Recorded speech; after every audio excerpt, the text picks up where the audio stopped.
All right, ladies and gentlemen, welcome to another edition of the Retro Jersey Podcast. And we got an all time great with us today. I've been watching this man's career, found out that me and him are both Team Taurus. That's that Brahma Bull energy that we bring. This is great. The great Chris Howard, everybody. Hey, I appreciate it, man. Thanks for having me on, brother. No, thank you for coming on. Like I said, I've been watching your career, and like I said, we just found out that we're Team Taurus. Nobody, you said it yourself. Your wife is a Taurus. Your sister's a Taurus.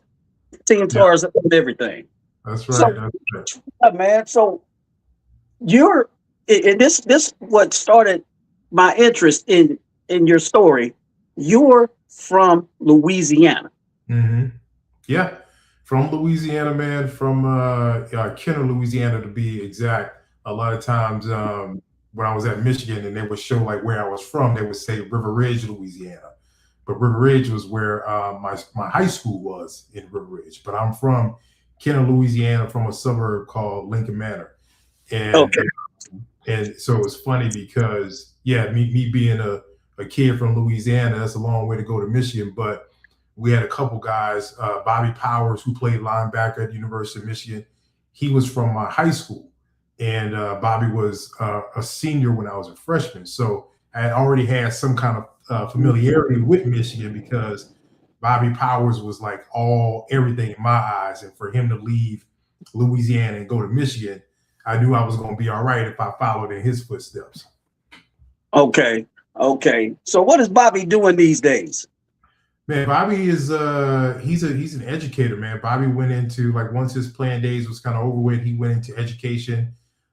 He was, I believe, a principal at one point. He was leading a district in education, so he kind of followed in the academia route. Okay, awesome. Shout out to Bobby for doing that. Obviously, you're an athlete, Chris, but I mean, in football, we know you from football, but what other sports were you interested in other than football?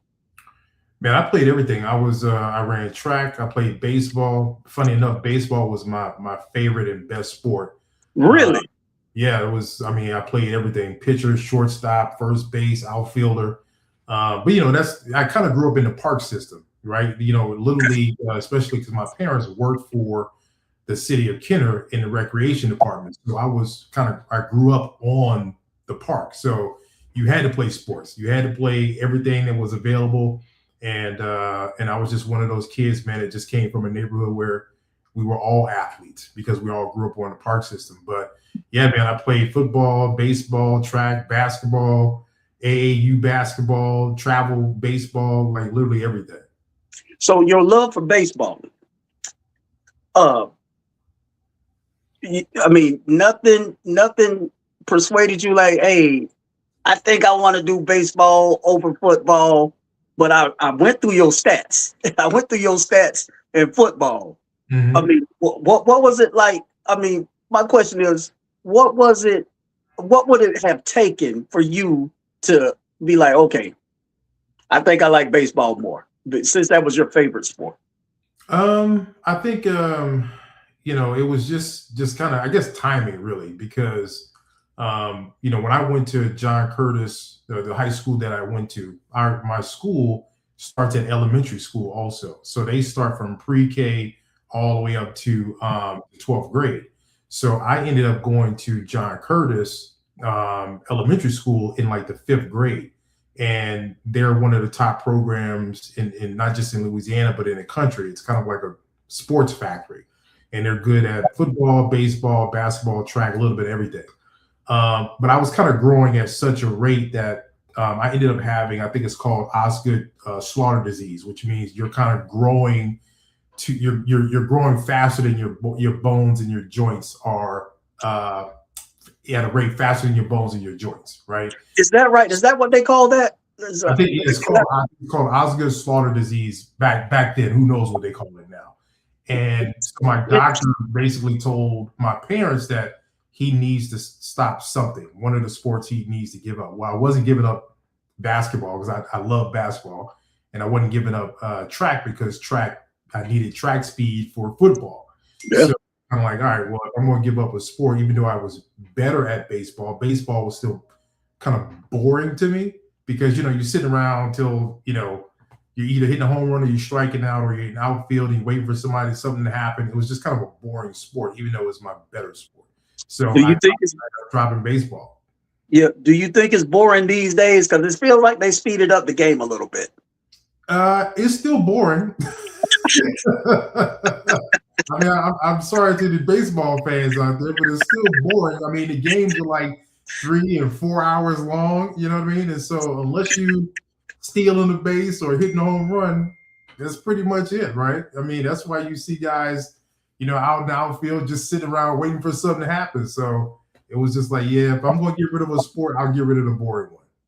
I got you. I understandably so.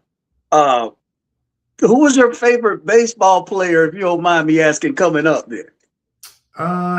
Probably Ricky Henderson. You know, I mean, back then it was all Oakland A's, you know, so probably Ricky Henderson was probably my favorite player back in the day. Shout out to Ricky Henderson, the great, rest his soul. I reached out to him for a show, but he didn't respond back. And like a month or so later, we found out that he left us. Yeah, that's great, dude. They said he always talk in third person when he's playing. Right. Yeah. So, like I said, I was going through your high school stats, bro, and you were a monster in high school.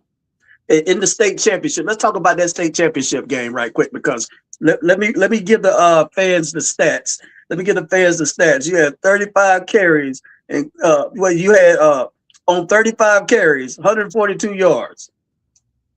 Yeah, you know, our offense, man, was just prolific. Like we ran the same offense in the 5th grade that we ran as a senior, right? So by the time you get into the system and learn the system from 5th grade to your 12th grade, you know, year, you're pretty prolific at understanding pretty much everything about the offense.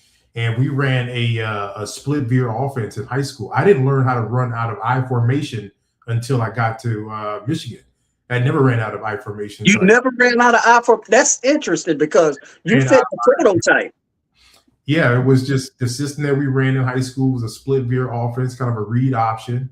And you almost had, it was kind of a pick your poison, you know, offense. If you took the dive, the quarterback was keeping it. If you took the quarterback, he was giving it.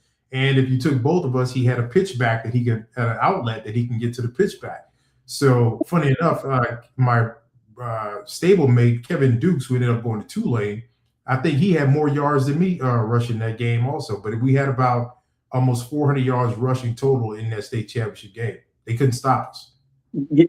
That's crazy, bro. In a state championship game, you guys ended up winning that one. You got yourself a 4A state title? Yeah, 4A. Even though we were like a 2A enrollment school, we were beating everybody up in 2A. Then they moved us to 3A. We beat up everybody in 3A, so they moved us to 4A. Then we beat everybody in 4A, and yeah, man, it was. I think it was our 18th state championship or something like that. I think in total, our high school has won over 20-something state championships. My high school coach, John Curtis, is in the High School Hall of Fame. I mean, it's a pretty prolific school that we went to. It would be equivalent to what IMG was, but in Louisiana. Every kid wanted to go to John Curtis High School. Bro, I'm gonna be honest with you, and I keep up with everything. I've never heard of your school before. Yeah. Until I started reading into them, and gosh, almost 20 state titles, 20 plus state titles. Now I come from a school. It's called Live Oak Swanee. I come from a school. We won 4 state championships in a row, and I think that's all we won. But you guys, whoa! Yeah, it's over 20 plus state championships across multiple divisions. But we traveled too, man. We played schools in Florida. We played against Derrick Brooks High School. I just moved from his home city, Pensacola. Yeah, we traveled there and beat the brakes off of them. I picked them. We played in Mississippi, beat some teams, some highly ranked team in Mississippi. So we would travel and go places and play other teams as well. So yeah, our high school, like it's the history and tradition at my high school is no joke.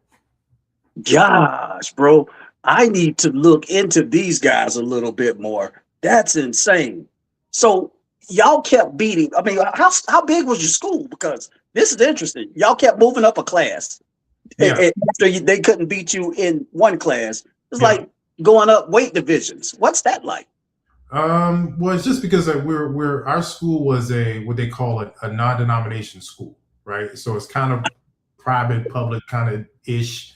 But recruiting back then is kind of what schools did back then. Also, I don't know if they still do it now, but so a lot of kids from different parts of the city were going to that school. So we kind of had that's why I say the IMG model. We kind of had the best of the best around the city.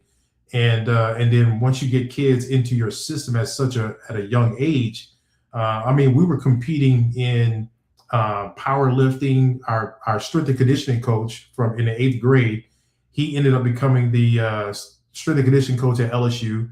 He ended up becoming the strength and conditioning coach at Tennessee. He's written a bunch of books. And then the guys that have come behind him are strength and conditioning coaches at Alabama. They've been strength and conditioning coaches at Florida State. Wow.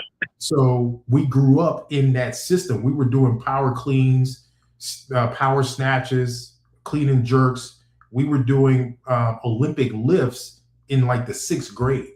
So it's literally, and so when you go through that system, most schools didn't even have a weight room, right? Much less have a weight room program, a weightlifting program. So we were just, I want to say we were not necessarily, we were developed at a higher rate than everybody else. And then on top of that, the system was just hard to stop. So we kept beating everybody in the lower divisions because of our high school ranking. So they kept bumping us up. And so every time they bumped us up, we beat everybody in those divisions too. So y'all basically had like a physical, I can't come up with the word right now, Chris, but y'all basically had a farm. Yeah, that's essentially what it was. And again, that's why I use IMG as kind of the model. It was exactly what IMG was back when I played. That's crazy. So y'all win the state championship that year, and it says something about you being Sugar Bowl Player of the Month. What's that about? Man, that's going way back. I don't know if my memory go that far back. Yeah, like back in the day, we had how they have Parade All-American and Gatorade Player All-American. So I made like all of the watch lists and all of the All-American teams. And funny enough, the one All-American team that I made, I believe it was either Reebok Parade All-American, but Allen Iverson was on that team as well, but he was listed as a cornerback, not a quarterback. So really? yeah, I mean, if you look at like how they ranked guys back then, I probably would have been listed as kind of like a borderline 5-star athlete, the way they ranked them back then. But yeah, man, it was, I had fun in high school, man, but that's how I ended up getting to Michigan. That school helped me get there. Okay. That Allen Iverson thing just took me for a loop because I remember him playing quarterback. I mean, in high school, people are going to play quarterbacks are going to play DB just to minimize the chances of injury. Who did you play against in high school that we would know? That's pretty much prime time these days. Well, anybody I played against that's still playing at 51 years old. We same age. Is defying laws of physics at this point. So, but like guys that came out before me were like Marshall Faulk. Of course, everybody knows Marshall Faulk. We had a few guys. We had a bunch of guys come out of Louisiana. Peyton Manning, because I came out the same year. But I don't know if we had like any defensive guys that really made they were D1 guys, but I don't know if they like made it to like the next level. Wow, wow, bro. I always thought Peyton Manning and the Manning family was like from Mississippi. I don't. Yeah, I don't. I don't know. Wow, uh, bro. This is crazy, that Allen Iverson thing. But anyway, so now you don't want the state title, and you're being recruited. Besides the obvious, Michigan, who else is coming at you? Literally everybody in the country. I narrowed my top five down to UCLA, Florida, Tennessee, Michigan, and Notre Dame. Okay, well, I heard something in there. Obviously, I'm a Florida State guy. I'm a Florida State guy. You probably don't know that. Why didn't you consider Florida State, Chris? I don't know, because I love Florida State. Like, I don't know why Florida State wasn't in my top five. I think Florida State just seemed like one of those schools where I knew if I went there, I probably would not have graduated. It just seemed like a school where it was going to be a whole lot of fun, right? And it just, yeah, I don't know. Like Alabama was like my favorite school. I talked to the running back coach almost every single day. I watched them to win the national championship. Against Miami, and they were my top school, and they didn't make it into my top five. And I remember the running back coach called me. He was like, "Did I do something wrong? Like we've had this great rapport, and we've been talking every day." He's like, "I don't get it." I said, "Coach, I just that's my top five." So I can't really explain like why Florida State wasn't in it, but especially because Ward Dunn is from Louisiana, and Ward Dunn did his thing, Mm-hmm. But yeah, I don't know, man.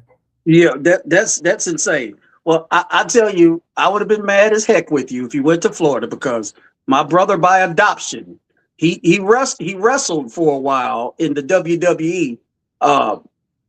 He went to Florida, and I don't even allow Thaddeus in my house.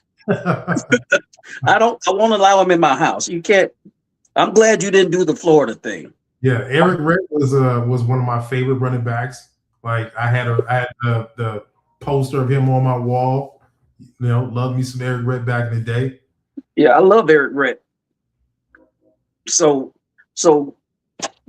I'm curious about the Notre Dame thing. What went wrong at Notre Dame? What went wrong with Notre Dame? Notre Dame was the way my visits had broke down. I was supposed to fly from Florida to Notre Dame. So it was, you go on a weekend, and the way my trip was, I was supposed to fly, I think, on Sunday from Gainesville to Notre Dame. And so, funny, because me and Peyton went on our recruiting trip to Tennessee and to Florida together. Is that right? Yeah, we went together. And so when we were at Florida together, it was just, I had a blast, man. Like, what's the linebacker that played at Florida? Kevin. Is it Kevin Carter? Kevin Carter. And yeah. And his roommate was a kid from Louisiana, was a wide receiver from Louisiana. And Jackson? I can't remember his name, but he was supposed to be he was my host. He was the worst host you could have ever teamed me up with, because I don't think he was playing that much, and he hated it. So it was like, wait, hold on. Was it Anthony or one of those guys? Or he was from Louisiana. That's all. I remember. And so he didn't even like it. So it was kind of like, man, this is the worst guy y'all could have set me up with. But I had so much fun on my recruiting trip. They took us to a club, man. I got absolutely shit faced. And that day, the next day, so I go into Steve Spurrier's office, and Steve was looking at me. He could tell, like, I was toast. I was cooked. He said, Chris, he said, you ain't looking too good. I said, Coach, it was a hard night last night. He said, well, well, and he knew because I was supposed to be. They were supposed to take me from Gainesville to the airport so I could fly to Notre Dame, and he said, He said, well, he said, you ain't got to go if you don't want to. He's like, you can fly home if you want to. I said, Coach, I don't think I can do that. They bought the ticket. He was like, I'll call Lou for you. Now, I don't know if he actually called Lou or he made it look like he called Lou, but he picked up the phone, hit some buttons, and it was like, hey, Lou, yeah, Chris Howard ain't coming. All right, talk to you later, and hung up the phone. And I never made it to Notre Dame's campus. Rest in peace to the great Lou Holtz too, man. Oh man, that'd have been interesting. So we got a question for you in the comments. Yeah, absolutely. What made a kid from Louisiana go all the way to Ann Arbor, Michigan? I think he answered that, but if you want to answer it again, go ahead. Yeah, so out of all my visits when I went to Michigan, even though Florida was my favorite visit, but for obvious reasons, Michigan was really the only school that talked about academics, and so they do a whole presentation for you. They show you everything about the business school and the famous alumni, and they talk about how Michigan has over like 600,000 active living alumni, right? So for me, I was always thinking about life after football because I knew it just wasn't going to last forever. Right. And so for me, I was thinking about kind of like the future. And Michigan was the only school that really talked about the future and life after football. So it was like I felt comfortable. It wasn't it didn't feel like it was too far. Like going to UCLA would have felt like going too far. If I'm going to Michigan, that's just that's a straight flight. Like that's a couple of hours. I'm back home if I need to be, but I'm also far enough away from home that I can kind of like grow up and can grow into a man, and not have your parents just right there every time you turn around. They're there to kind of fix things for you. So academics, Bobby Powers, like I talked about, he was there, so I knew I was going to have kind of like a big brother there already there with me. And then my running back coach, Fred Jackson, was from Louisiana. And so, Fred recruited the hell out of me. He did a good job. And then a guy who ended up becoming one of my best friends was a guy named Chris Singletary, who ended up becoming, he's an agent now working for a company down here in Atlanta. He works as a sports agent. But his family was amazing. And they made me feel so comfortable that I was like, I had Bobby up there, and I had my friend's parents up there, so I knew I was going to be taken care of and looked after outside of the football stuff. Amen to that. And that's what's missing with when you guys were being recruited. They don't have the big brother factor or somebody looking out for them. You just got these guys going into these kids' houses, lying to them instead of, hey, look, this is how it's going to be. In and out. So here's another, they're just in and out. Here's another, so it's more of a statement, a loss or a setback or a mistake can teach you more than a victory ever could. That's you'll learn more about yourself in loss than a victory. That's amen. That's amen to that. So now it's on to the Wolverines.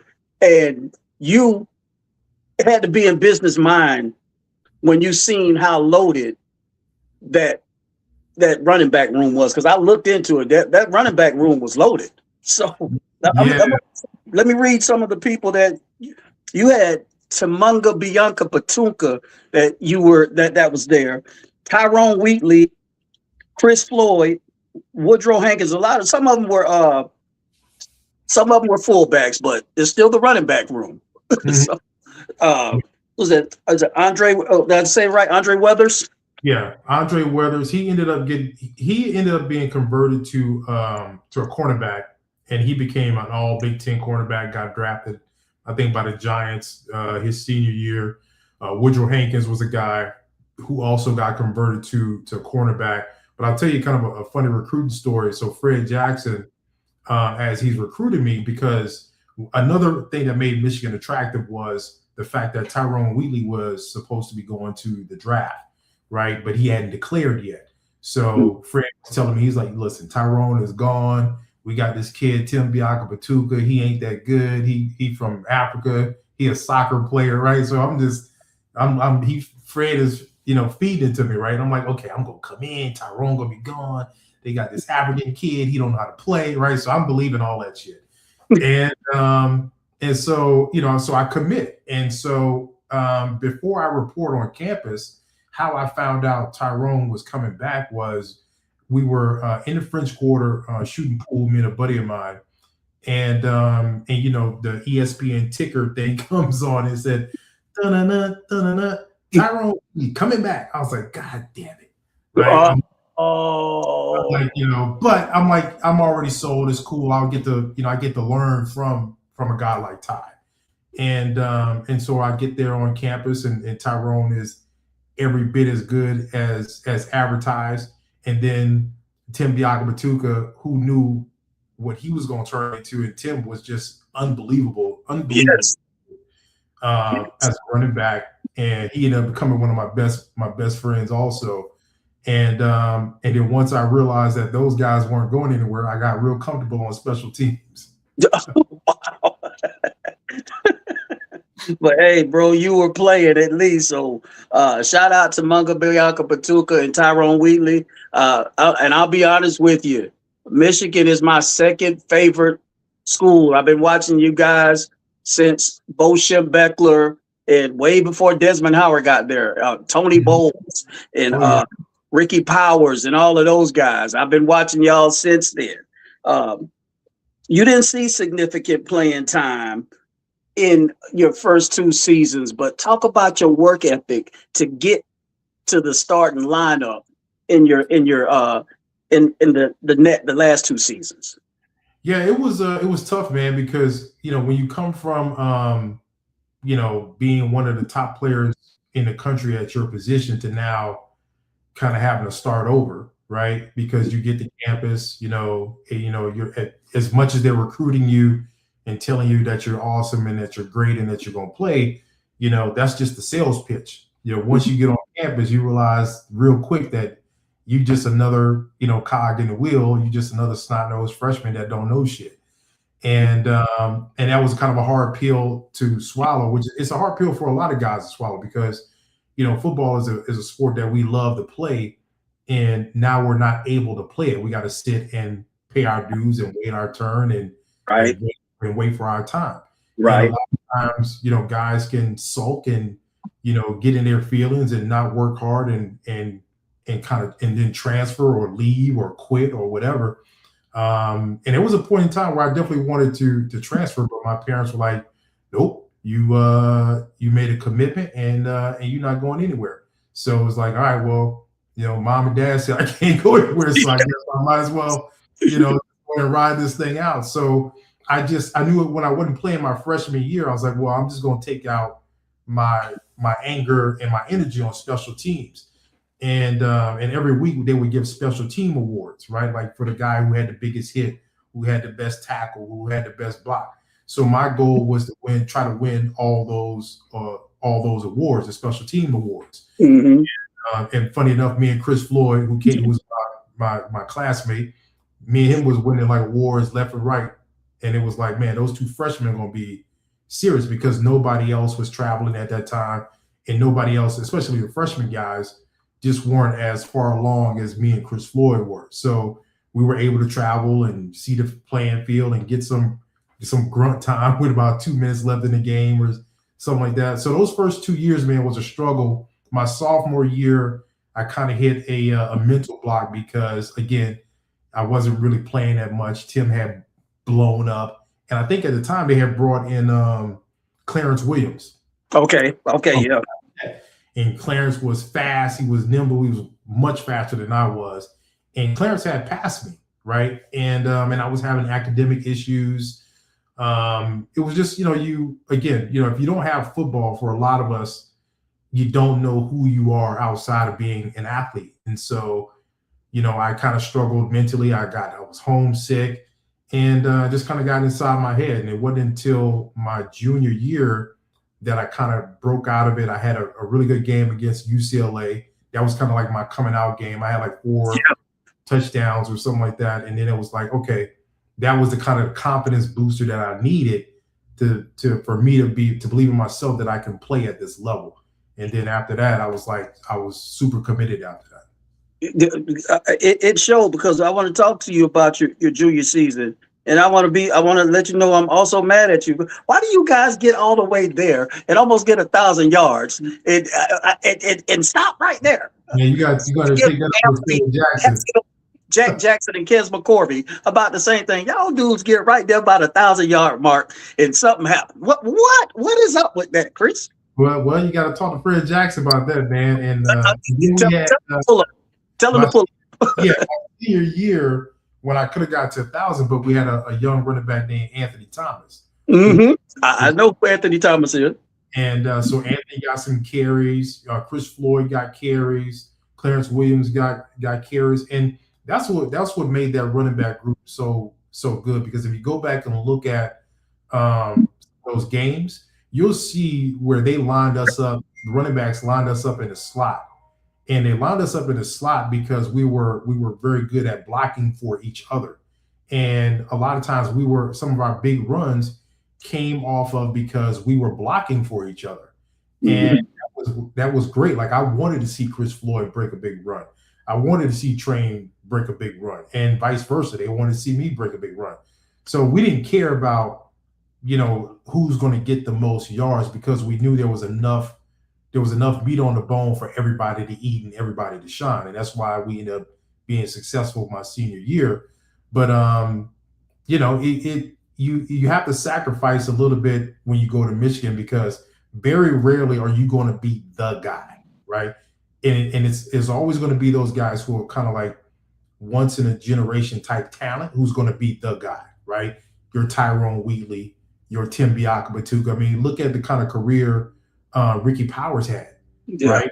Ricky Powers was the man, and then some kid named Tyrone Wheatley came along. And it was kind of like, we got to get this kid is a home run kid, So it kind of happens like that. Yeah, those teams, bro, and I say this all the time. I think y'all are the most winningest college in college football history, if I'm not mistaken. Yeah.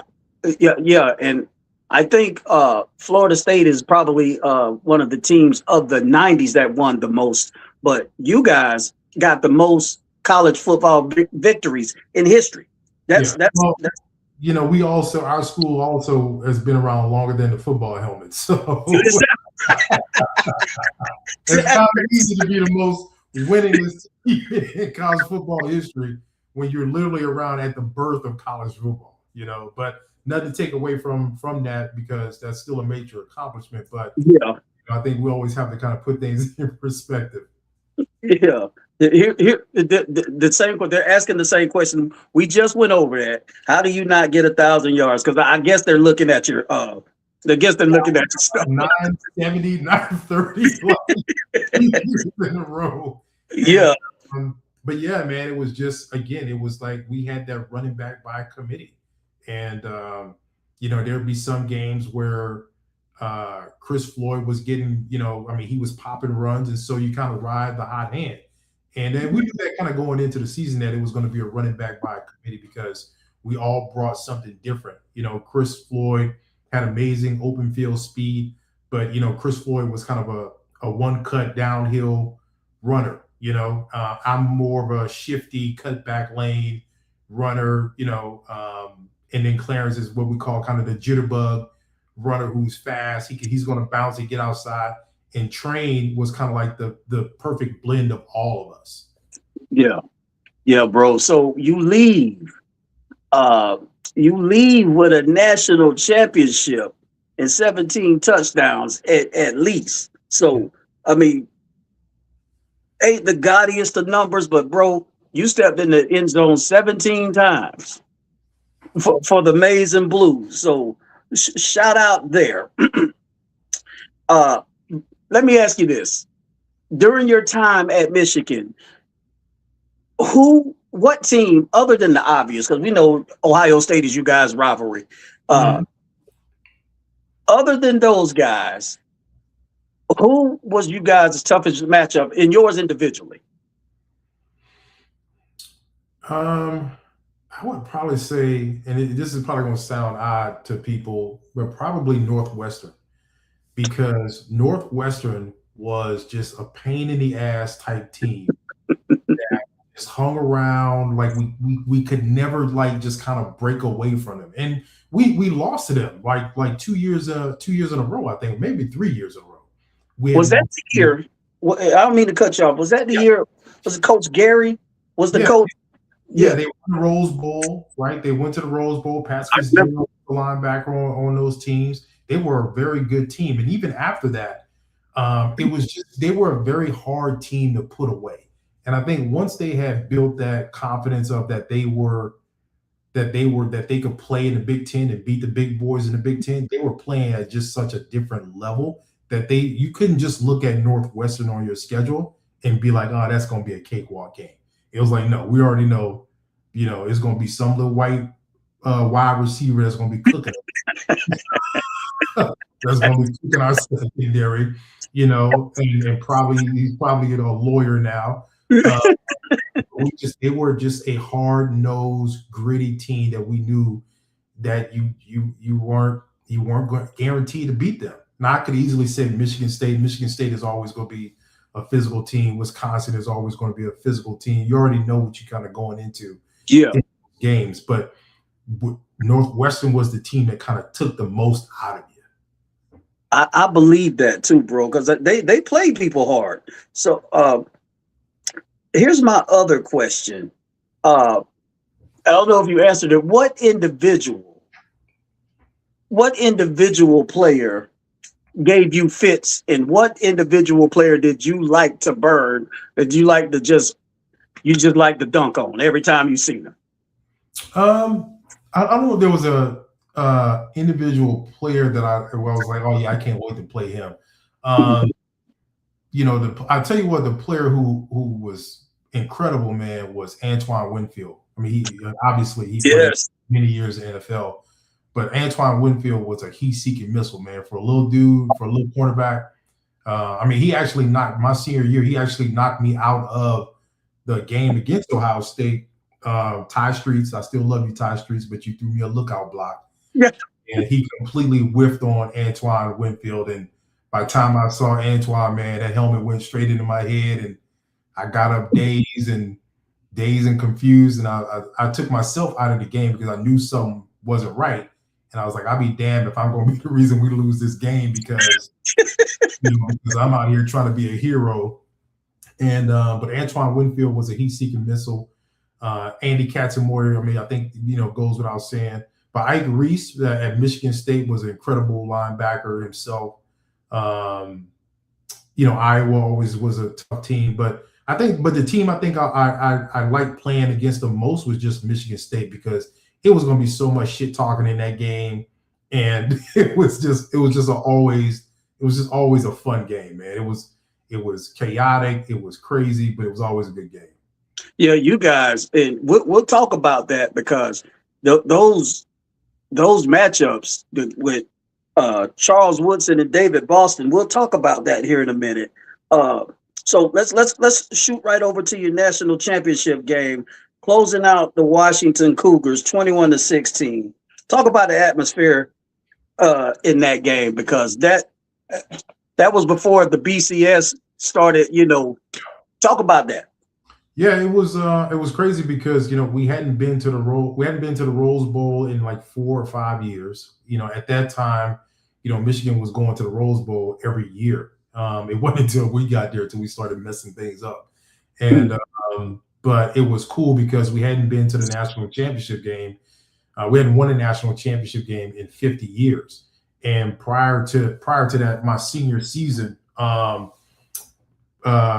Coach Carr had members of the 1957 team, the last time we won the national championship team, come and speak to us. And coincidentally, they were having their 50-year reunion. A 50-year reunion, something. They were having their reunion in Pasadena, whether we were going to be there or not. And so when the team spoke to us, they said, wouldn't it be cool if you guys were playing in the Rose Bowl for the national championship when we're having our reunion there? And everybody was like, yeah, that would be kind of cool. So it was just kind of fate that, we would actually go undefeated, play in the national championship the same year that the last team that won the national championship is celebrating in Pasadena. That's insane, bro. It was already written, man. It was supposed to happen that way. Obviously. It was crazy. We were locked in, but they had our hotel room so far out in the middle of nowhere. It wasn't nothing for us to do anyway. Yeah, they didn't want you. They want you to do too much partying. So this is the most interesting part of what I wanted to talk to you about. You guys played Washington, and the tradition of you guys. You had the Fab Five in basketball. Mm-hmm. These guys named themselves the Fab Five of college football. Did y'all feel like that was a slap in the face? Did y'all know about that? No, I didn't know about that. But I think, hey, listen, if that's what they want to call themselves, they could have called themselves the Four Horsemen. It wouldn't matter. It was in Washington. Washington's defense was an incredible defense because they had 2-3 techniques that was six. I think one was 6'7" and one was 6'9", 305, 300 pounds. And we couldn't move them cats for nothing, which is why I didn't get to 1,000 yards, because I only got 50 that game because we couldn't run on them. And at that time we hadn't really thrown the ball a lot. I don't think Greasy had completed a pass over 40 yards going into that season. Maybe I'm probably exaggerating, but the run game was kind of stifled, and so we had to go to the air. And credit Jeremy Tooman. He had a hell of a game. Ty Streets had caught 2 bombs. So they were so worried about the run game that they kind of slept on our ability to pass the ball, which rightfully so, because we hadn't been passing the ball all year, and Ty had I think 3 dislocated fingers. So people didn't know that Ty had 3 or 4 dislocated fingers. And that's why he was having drop issues, is because his fingers was dislocated. But he was dropping them in the bucket. He had to use his hands. So it ended up working out. Here go a comment. They named themselves the Fab Five when Florida State sitting over here with the first faction, Fab Four. Florida State had the first hip hop wide receiving core faction. I guess that's what he's trying to say. That's true. Yeah, that's true. Washington State was feeling themselves. They got ahead of themselves for sure. Yeah, I mean, you played on offense. That was when Ryan Leaf was quarterback, correct? Yeah. Did you see anything different about him? Because obviously we see what people say about him, far as his draft status and him being a bust.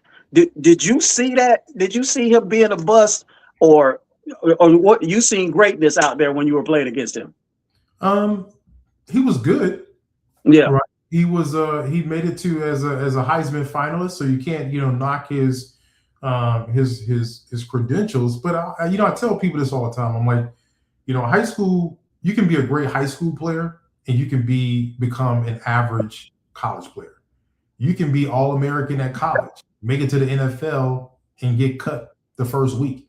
You know what I mean? So there's levels to this game, and if you're not absolutely locked in, and I don't think Ryan was absolutely locked in. I think and then also going to San Diego, I don't think was a really good fit for him, because he was kind of staying on the West Coast a little bit, so he was closer to home. And the franchise was kind of put on his back. That's a lot of pressure.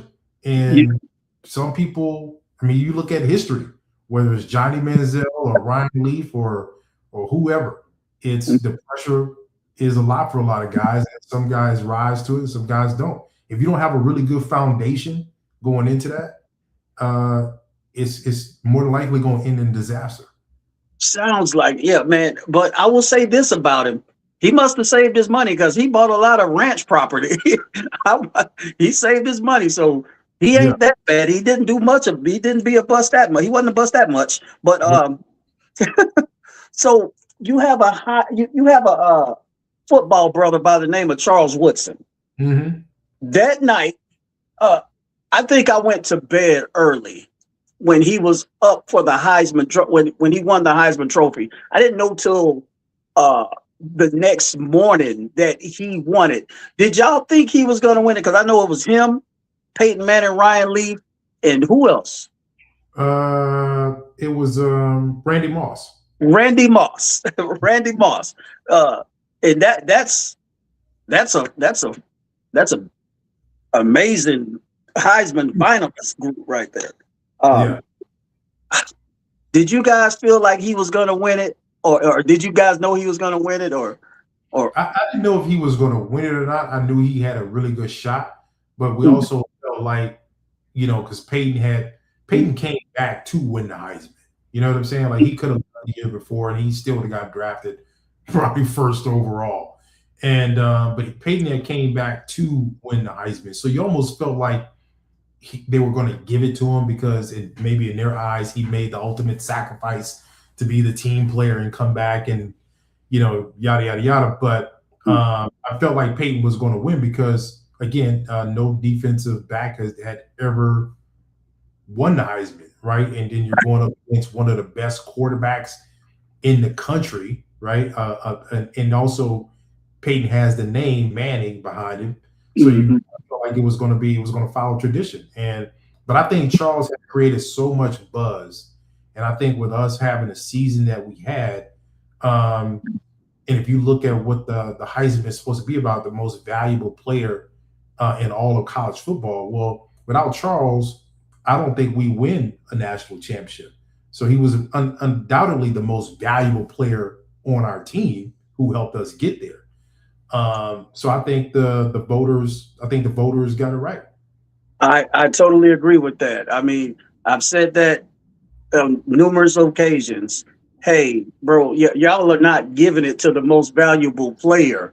But Charles Woodson changed that. He certainly changed that. And I'm so glad that brother won it. So, and speaking a little bit more about him, these matchups with him and David Boston during you guys' rivalry with Ohio State. Talk about the intensity of that, what you seen. Sometimes it looked like it came to blows. Well, it did. I mean, if you watched the game, it did come to blows.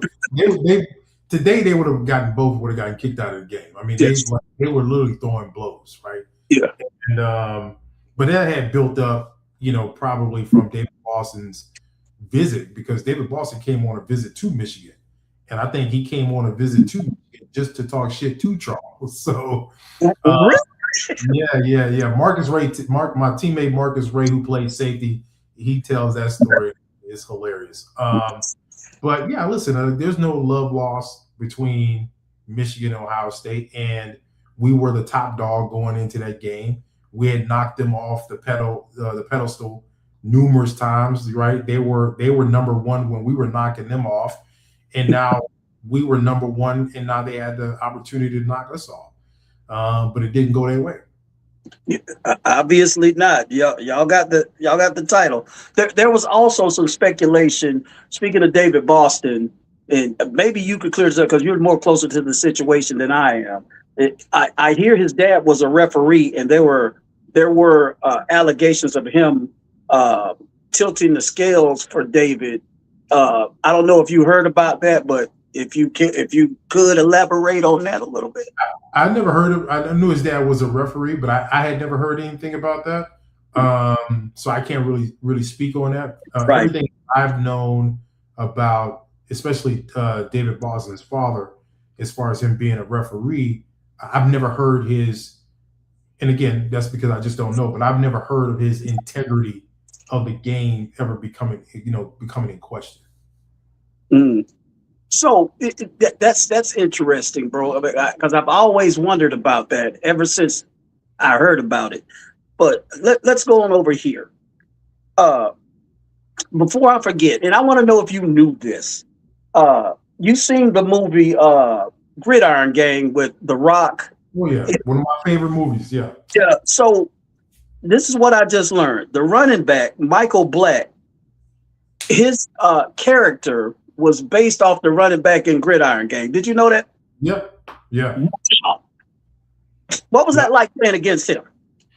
I mean, granted, I didn't know that when we played, right? Right. Obviously. But I mean, he was legit, man. Michael Black was a good running back, and but you know, you know, when you listen to guys like even like I think Napoleon Kaufman, I think the character in Boys in the Hood, Ricky, I think not obviously not Ricky getting shot, but I think Yeah. the character of Napoleon Kaufman being like Ricky being this outstanding football player, because I do believe when they show Ricky's Highlights, right? that's Napoleon Kaufman's highlight. Yeah, I've read that. I've read that. That's absolutely true. Wow, bro. Yeah, I think the character in Gridiron Game was Willie Weathers. I could be mistaken, but I think that was Willie Weathers. So now it's on to the NFL now, man. And after you don't won the Hula, did you win the Hula Bowl MVP? You won that. Talk about that. Yeah, won the MVP at the Hula Bowl. That was a fun trip. Yeah, I got to play in the All-Star games.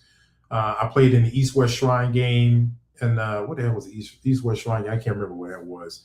But yeah, I played in the Hula Bowl. That was fun, and it was a great time. That's how I ended up becoming, you know, cool with Ike Reese from Michigan State.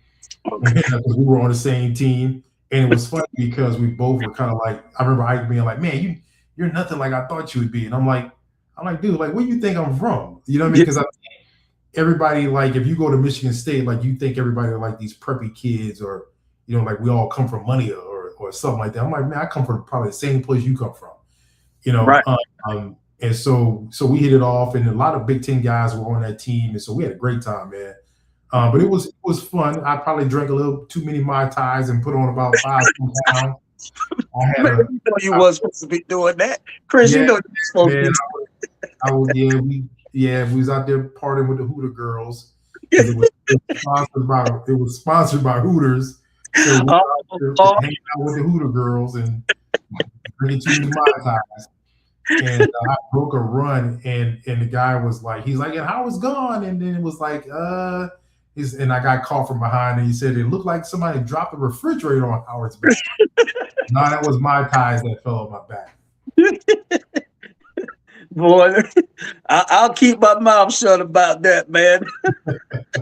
So now it's on to the NFL, and you go in the 5th round. What I want to ask you is, do you feel like you should have been drafted higher?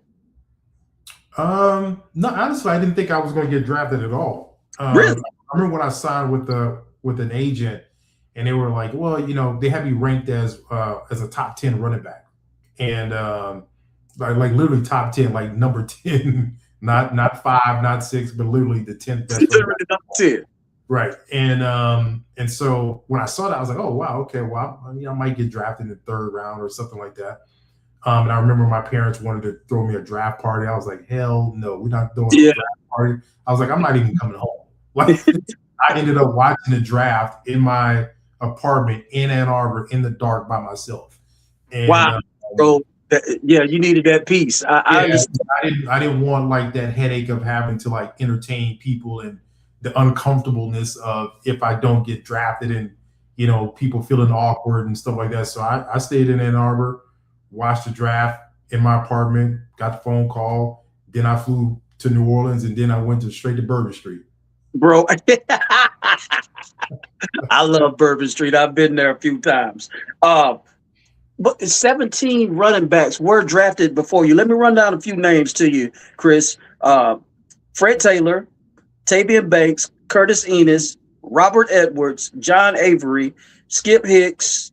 Don't know much about Skip, but Skip Hicks pretty good. UCLA.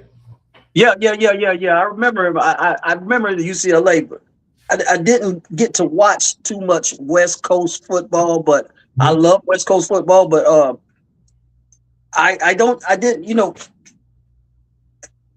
the only argument to me you have there was Fred Taylor, probably Tavian Banks and Robert Edwards. Oh yeah. And John Avery, because he was a lightning bolt as well. But I think You deserve to be in the top 10. Do you agree? It comes down to evaluation, man. At the end of the day, Yeah. like I was happy to get drafted. It was a blessing. It was a lifelong dream that came true. Uh, Mhm. all those guys deserved it, man. They were legit. And again, Yeah. as we talk about with Michigan, my numbers were kind of skewed a little bit because we had running back by committee. Right. Those guys were featured backs, and weren't sharing the load, at all. So, but for me, I just knew it was like I got drafted, dream come true. Let's go to the next step. I feel you on that, and that's how we need to look at it. And everybody should look. These guys were feature backs, Mhm. So I agree with you there. But to me, and I'll say this, Chris, and I don't know if you'll agree with this. You guys' draft may have been the deepest draft in NFL history. Yeah. And I get pushback about that because everybody reverts back to the 83 draft. I was like, 83 draft had the best quarterbacks, but this was the deepest draft. What say you? Yeah, no, I listen. I think that 83 draft was phenomenal, no doubt. But I think the guys that came out in my class were just as good. A lot of them are Hall of Famers or going to be Hall of Famers. So I think it's up there on par. Maybe not at certain positions like the 83 class, but as far as like quality players, I think it's up there. I think it's on par. I totally agree with that. I'm gonna say Randy Moss. I mean, Right. he was in that draft. So you go over to the Broncos. You get picked up by the Broncos. Hmm. You guys parted ways. Uh, did they have Terrell Davis then? Yeah, Terrell. So Terrell Davis was there. And it's funny because I didn't think I was going to get drafted by the Broncos at all. I thought I was probably going to get drafted by the Pittsburgh Steelers. I And thought you would have played good in the Broncos system. There, yeah, I thought you would have benefited in that. yeah, the Broncos. I mean, honestly, the Broncos system was more like Michigan's system. So it was Mhm. like you press the hole and you're looking for the cutback lane. And Denver's offense was perfect because that's how they built their offense, right? The running back would press the hole, make the reads, bounce it, cut it back, whatever. Perfect for my situation. The issue that I had with with the Broncos was so when I came in, I had an unbelievable camp. Like I was killing it in camp, and it was funny because our running back coach at the time, God, was Billy. I can't think of Billy's last name. But so I had a during the draft process, I had a meeting. You sit down and you meet with everybody, and so I had a meeting with Billy Harris, and I didn't think my meeting with Billy Harris went really well because he said to me, he's asking me questions, and he said, I don't, the answers you're giving me, I don't think I don't think you're being authentic. I'm thinking to myself, I'm like, well, what is he trying to say? You Yeah, know, yeah. and I'm like, well, this is an interview, right? And I don't know if he's making a comment about how I speak or whatever. But if you are in an interview process, you're going to put forth your best foot forward, right? Mhm. And so I said, well, clearly this ain't. I'm not getting drafted by the Broncos. And then lo and behold, I get drafted by the Broncos. And so when I get there, me and Greasy are like, because Greasy goes in the third round. We're killing it, like because we know each other and we know how to play off each other because we've been doing it the last couple of years. So I'm at rookie camp and I'm killing it, doing really well. We get to camp, I'm killing it in camp, picking up all the blitzes and knocking people, stuff in the dirt, like I'm doing my thing. But my issue was I was losing. I lost a lot of weight in practice. Like I was not prepared for the Colorado, the altitude. Altitude, yeah. I completely underestimated that shit, and it was hot as hell. I lost 10 pounds of water in one practice, and What? and right at the end of practice, I caught like a really bad cramp, and I tried to like run it out. And so I was like, all right, well, and I'm sweating, but then I sweated so much that I stopped sweating, right, which is not a good sign. So I was like, well, I'm gonna go in and get in the cold tank and try to cool off, which is the worst thing you can do when you're dehydrated like that, because cold water sends shock through your entire body. Right. I caught a full body cramp for 45 minutes. I'm talking about from my toes up to my neck. And that was the altitude. Well, I lost a lot of the water weight, so I wasn't like rehydrating properly. Right. And because of the altitude, it was just making it that much harder for me to like. It was an ingredient. I got you. I took like maybe 6 IV bags. It took like 45 minutes for me to like rehydrate, but we had another practice, right? And because it was during 2-a-days, so we had another practice, so I had to get ready for the practice. I ended up tearing my calf muscle. So that took me out the rest of camp. So I didn't get any practice, any conditioning, anything. And cuts were were coming up. And so they always tell you, like, you can't make the club if you're in the tub, right? So I kind of pushed myself when I probably shouldn't have. And I went out there, dude. And when I tell you, like, I hadn't took a rep in like a couple of weeks, I could not hold on to the ball to save my life. It was like somebody had greased it, oiled it. I was fumbling it like left and right. What is yeah, I don't know. And then we had a preseason game, and then it happened again. I fumbled, and they were like, "Listen, we want to keep you, but we're hoping that if we release you, you will not get picked up on waivers, and then we'll bring you back, and we'll put you on practice squad." And my agent at the time said, he's like, "No, we don't want to do that. I'm getting calls from teams right now who want you." And Jacksonville had called, which was probably the worst decision that I could have made to go to Jacksonville. But they were, because James Stewart had, I think, blew out his knee the season before, which is why they drafted Fred Taylor. But Fred was not performing like a first-round draft pick. But Tavian Banks was there, and Tavian was absolutely killing it. See, that was weird to me. All those running backs, and I seen you went to Jacksonville and then Oakland, and like you said, Tavian Banks, Fred Taylor, James Stewart from Tennessee, correct? Mm-hmm. I don't know. I'm sure your agent knows better, because that's what I went to school for, to be a sports agent. But mm-hmm. I don't. Well, he was looking at, you need to, if you spend a season on practice squad, that keeps you from being vested, right? So you want to try to get to those 3 years as being a vested athlete, because your pension and stuff kicks in, right? After that 3rd year, you want to try to get 3 accredited seasons. So he was kind of looking at that, like, we'll survive Jacksonville, but you'll be accredited, and then you'll go somewhere else, get another contract. And that was great foreshadowing for him, but it didn't work out that way, because shortly after Jacksonville, I was released after my 2nd year. And it was kind of like, at that time, you're either going to be a star player, or you're going to be a nomad. You're going to be bouncing from team to team for the next 10 years. And I didn't want to do that. Like, I didn't want to have to keep picking up roots and moving to another city and just to be running down on kickoff and running into the wedge and, losing brain cells, every time. At that point, it was kind of like, I'm done. And then on top of that, man, you already know your worth. You know what you did in college and in high school.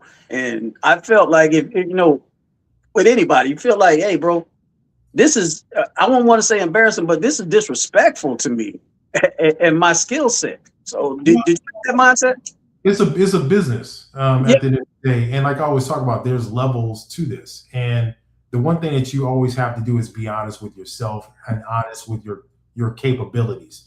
When I got to the NFL, I was like, holy shit, like, this is another level. Like, these are grown men. This is not college. These are guys who are bigger, faster, stronger.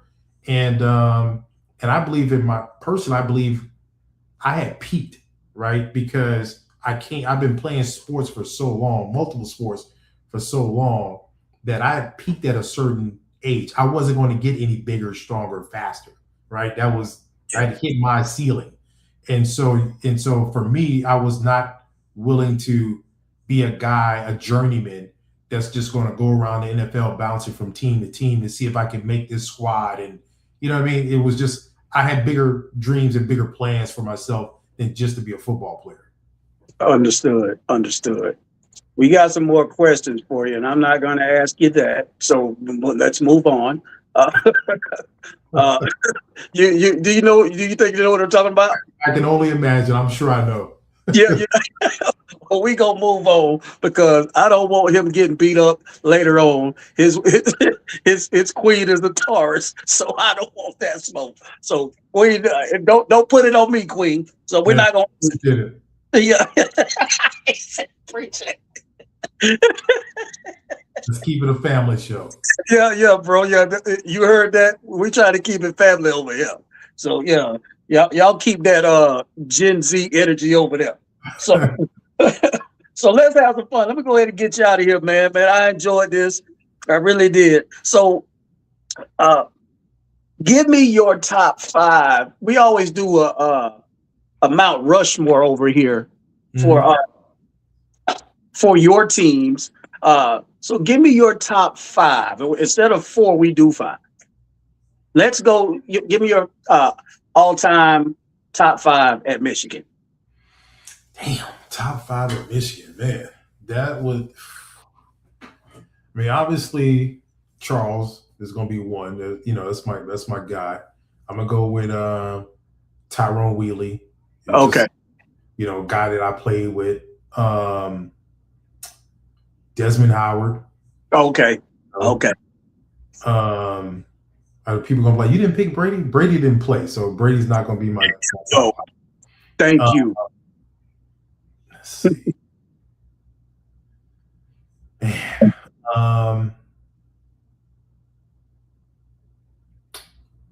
this is harder than I thought. How many I give? 3?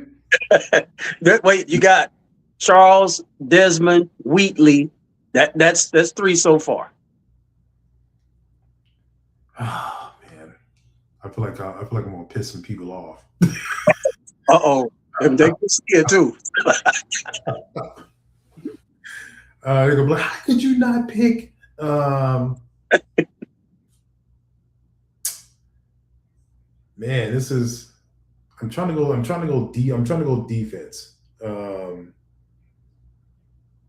Here goes somebody said, "What about Irons?" Jared, listen, Jared's my guy, man. Like Jared is. I was just texting with him early day. I mean, I could definitely do Jared Irons, but I also think Steve Hutchinson. Yeah. One of the greatest offensive linemen to play at Michigan. I feel Somebody like said Mercury. Huh? Somebody said Mercury. Is it Mercury Hayes? Mercury Hayes was an outstanding wide receiver, man.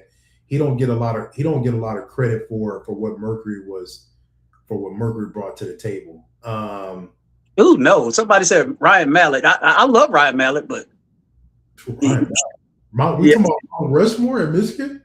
Yeah. Ryan Mallett transferred and went to Arkansas. Yeah, that's what I said.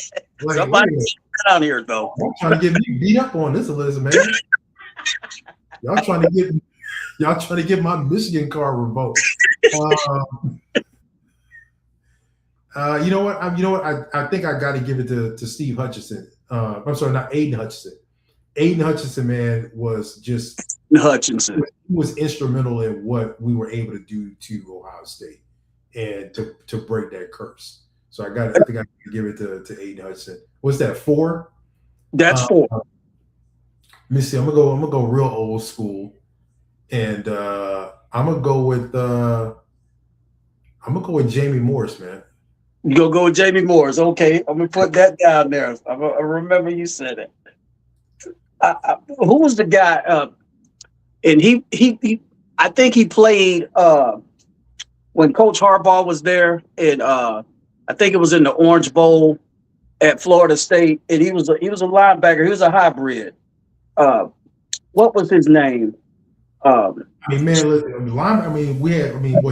Peoples was kind of like a safety linebacker hybrid. Shante Peoples, I mean, Trip Wellborn was a safety. Man, you know what? I'm sorry. Say his name. I could have put Ty Law on that list too, easily. Yeah, but what's wrong with you? Man, listen, man, I'm 51. I'm 51, man. I don't remember things like I used to. I'm like, yeah, Ty Law could have easily been on that list. Because he's on my Mount Rushmore, Michigan all times. He's on my all-time Michigan Mount Rushmore. I got to put Desmond Howard, and I keep forgetting this kid's name. I really do. But I got Desmond Howard. I want to put Tony Bowles right there. Don't choke me out for that. Listen, man, you can't go wrong with Tony Bowles. I don't think you go wrong with Tony Bowles. John Vaughn. Yeah. I just didn't want to be running back bias. Right, Michael Taylor. But and here's another one that you left off. Mike Hart. How do you leave off Mike Hart? I was trying not to be running back bias. I mean, listen, I'd have put all 5 running backs on it if I could have. Is he the toughest player in Michigan history to you besides Woodson? Yes, to me, without a doubt. You can have. I talked to Mike a couple years ago, and Mike is so intense. Like, he's still like that. Is he? I'm thinking to myself, wait a minute, I'm older than you. You know what I mean? But he's still like an intense dude, and he brings the passion, the fire, the intensity, and my man like that. He like that today. Wow, bro! Shout out to Mike Hart, man. He's one of my top 5 guys. Obviously, you just slid in there, man, and I want to thank you for coming by, bro. You saved my show tonight. Thank you. Hey, man, I appreciate it. Thanks for having me on, man. I had a lot of fun, man. And I get you back on, man. Coming during football season, and if you need some people, I got a lot of friends. I got a lot of guys. I could just swing your way if you want to interview some of these guys. Yeah, man. Anytime, like, listen, during the season, I'm free to come on. Absolutely, man. I appreciate it. And, I love it, man. And tell more people to come on the show. Love you, bro. We're out of here. I appreciate it. Yeah.